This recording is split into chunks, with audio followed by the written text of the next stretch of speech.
Could you imagine your life if your memories and cognitive abilities slowly started to deteriorate? According to CDC.gov, in 2020, as many as 5.8 million Americans were living with this disease, and the number of people living with the disease doubles every 5 years beyond age 65. Today, I am here to talk about Alzheimer's disease. Alzheimer's disease is a type of disease that affects memory, thinking, and behavior. It is a neurological disorder that causes the brain to shrink and the brain cells to die. I have worked in a retirement home for over a year now, and I have had firsthand experience with this disease and its effects on each individual and their families. My friend Kyra has also had this type of experience. She works with me at the retirement home, and her grandpa also has early onset dementia. In my speech, I'll be talking about Alzheimer's disease, some prevention, and also some of the treatments that are available. Age is what likely comes to mind when you think of Alzheimer's disease. But what else is there? The exact causes of the disease are not yet fully understood.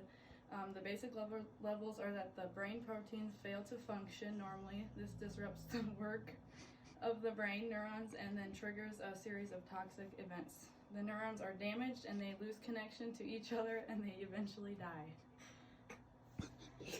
Blaze. Family history and genetics. There is one specific factor that has been better understood. A variation of the APO gene, APOE4, increases your risk.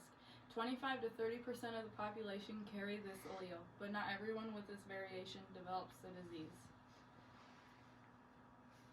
Another factor is Down syndrome. A lot of individuals with Down syndrome develop Alzheimer's disease due to having 3 copies of chromosome 21. Down syndrome babies are born with an extra copy of chromosome 21, which carries a gene that produces a specific protein called amyloid precursor protein.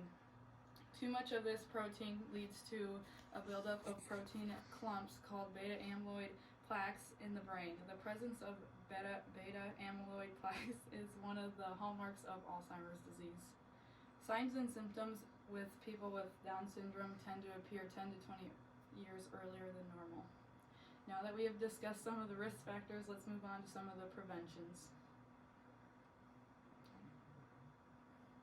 Exercise is more research is needed to know how much physical activity is needed, but it is known benefit for both physical and mental health. Studies have shown that people who live an active lifestyle are less likely to experience decline in mental function.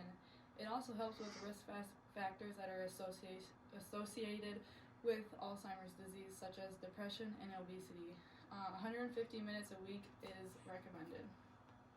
Diet. A promising diet with evidence is the Mediterranean diet. This emphasizes on fruits, vegetables, whole grains, fish, and other seafood, unsaturated fats such as olive oils, and low amounts of red meat, eggs, and sweets. This has been shown to lower high blood pressure, which is a risk factor for the disease. Scientists are unsure why this diet might help the brain. It affects on improving cardiovascular health, might in turn reduce dementia risk. It may also inhibit beta amyloid deposits, which are found in the brains of people with Alzheimer's disease. Finally, let's look at some of the treatments available for Alzheimer's disease. Unfortunately, there is no cure for this disease, but it can be prolonged through the use of medications. Medications such as Donepezil, Memantine, and others have been used to reduce the effects that the disease has. Specifically, they are meant to balance the chemicals in the brain to reduce the effects. They may only work for a limited time. Other ways to treat this are therapies and activities. Some types are cognitive stimulation therapy, which is a group activity that includes exercise, and this improves memory and problem-solving skills. Another one is cognitive rehabilitation. This involves working with a trained professional to achieve a goal, such as learning everyday tasks. The third one is reminiscence in life story, talking about events from the past using photos, music, and favorite possessions. These things usually improve mood and well-being. In summary, I hope that this speech helped you learn more about the risk factors, causes, and effects of the disease, that it all helps you in some way.